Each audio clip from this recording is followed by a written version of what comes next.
टीचा पेपर 3 लाखांना विकण्याचा प्रयत्न करण्यात आलेला आहे। 8 जणांवर मुरगुड पोलीस ठाण्यामध्ये गुन्हा दाखल करण्यात आला आहे। 16 लाखांचा मुद्देमाल पोलिसांकडून जप्त करण्यात आला आहे। सोनगे गावातील फर्निचर दुकानात हा व्यवहार सुरू होता।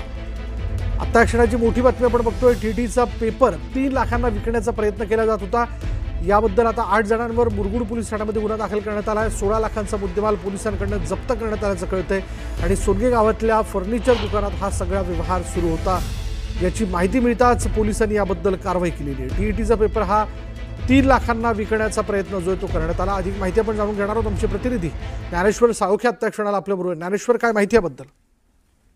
कोल्हापूरमध्ये टीईटीचा पेपर फोडण्याचा प्रयत्न झाला, मात्र प्रशासनाच्या आणि पोलिसांच्या या सतर्कतेमुळे हा सगळा प्रकार आहे तो आता टाळला गेल्याचं पाहायला मिळते। खरं तर आज राज्यभरात टीईटीची परीक्षा होत होती आणि या परीक्षेच्या दरम्यान कोणताही गैरप्रकार होऊ नये म्हणून जिल्हा प्रशासन अलर्ट मोडवरती होतं आणि असंच असताना काल रात्री एका ठिकाणी आहे ते टीईटीचा पेपर फोडण्यासाठी काही मंडळी जमल्याचे आहे ते पोलिसांना माहिती मिळाली। त्यानुसार सोनगे इथल्या फर्निचर दुकानावरती पोलिसांनी छापा टाकला। त्यावेळी या ठिकाणी काही संशयास्पद आहे ते पोलिसांना आढळून आले। त्यानुसार पोलिसांनी अधिक चौकशी केली असता हे सगळे प्रकार आहे तो टीईटीचा पेपर फोडण्यासाठी एकत्र जमल्याचं दिसून आलं आणि त्यामध्ये प्रिंटर, कॉम्प्युटर असं यासह जवळपास 16 लाखाचा मुद्देमाल आहे ते पोलिसांनी जप्त केलेले। साधारण 3 लाखाला हा पेपर आहे तो विकत दिला असल्याची माहिती आहे ती पोलीस तपासामध्ये पुढे आल्या। त्यासोबतच काही उमेदवारांची प्रमाणपत्र घेऊन त्यांना प्रश्नपत्रिका दिली होती। मूळ प्रमाणपत्र त्यांच्या ताब्यात ठेवून घेतली होती आणि परीक्षा पास झाल्यानंतर ही प्रमाणपत्र आहे ती त्यांना वितरित करण्यात येणार होती।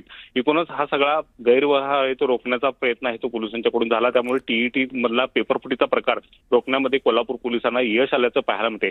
याची आता अधिक व्याप्ती आहे ती वाढण्याची शक्यता आहे। त्यांना पेपर कुणी पुरवला, कुणाकडून पुरवला गेला आणि ते कुणाकुणाला संपर्कात होते, कुणाला ते पेपर दिला गेला याची माहिती आता पोलीस घेताना पाहायला मिळतात। यावरून आता जवळपास 8 जणांना अटक करण्यात आली तर 10 जणांना ताब्यात घेऊन त्यांची चौकशी पोलिसांनी सुरू केलेली आहे। या प्रकरणात आता मुख्य सूत्रधार हाती लागतो का हे पाहणं आता महत्त्वाचं असणार आहे।